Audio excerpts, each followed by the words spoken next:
Here's a great way to increase your value as an advisor when you're presenting a plan. So, up until this point, you had a great first meeting with that prospective client. You asked good questions, you understood their situation, and then you discovered what's most important to them. And by the way, if you didn't do these things, I'll include the top or the best questions to ask in the first meeting, and I'll include that at the end of this video. So, let's pretend you've done those things and now it's time to present. So, you've worked hard, you came up with a bunch of solutions to their problems, and it's really going to help them. And there's no doubt that they're going to get a lot of benefit from this. So I'm going to take one of the solutions that you came up with, and this is just an example, but I'll share how most advisors present it and then why they get it wrong. And then I'll share a better way to present it so that your perceived value increases in your prospective client's eyes. So let's pretend that your prospect is not utilizing tax loss harvesting and they're in retirement, and then preservation of capital is really important to them. And the less ups and downs is important to them. So tax loss harvesting could make sense, or rebalancing could make sense. So you present the TLH system that you follow, and then you suggest implementing it for them when the time is right.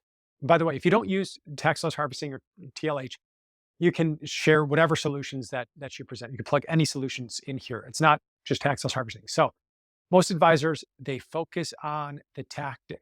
So tax loss harvesting, it's a great strategy to be able to reduce taxes in some years and then take advantage of possible dips in the future, right? That's the tactic. You might also say, we'll need to be careful about the 30-day wash rule or the wash sale rule so that it doesn't get disallowed.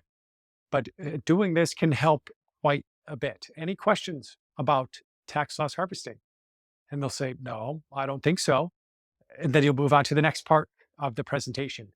But now here's a different way to present it to make it a little bit more impactful and to increase your value. As you're doing this, you're recommending the tactic, which every advisor does.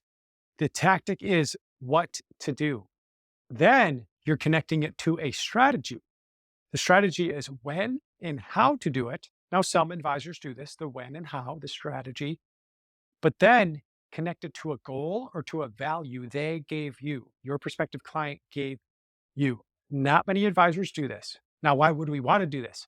It's because the value, the motivation, or the value and the goal, that's the motivation, right? You're using their reasons, you're using their words. This gives them the motivation to take your advice and then to want to apply what your advice is. So here's the example.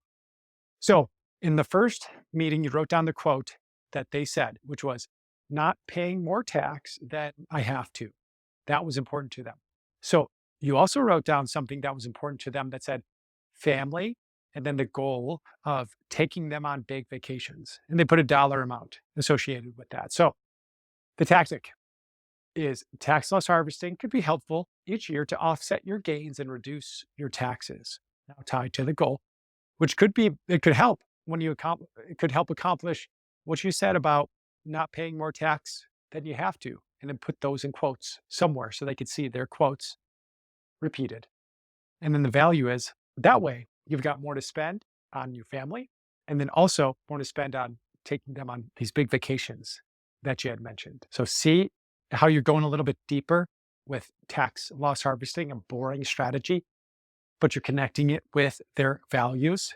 So you're reminding them of what they said and what was important to them, and you're giving them solutions to accomplish those things that they said was important. So remember, tactic, and then goal, and then value. Connect the three, and then you're going to be more valuable in their eyes. So make sure you sign up for the email list below, because I include put some videos out that are only available for 24 hours because they're personal, related to Streamline. And I don't want you to miss those, or just subscribe and then click the bell icon so you get the notification when it comes live. And as promised, here's the video on the best questions to ask in the first meeting. I'll see you in that video. Take care.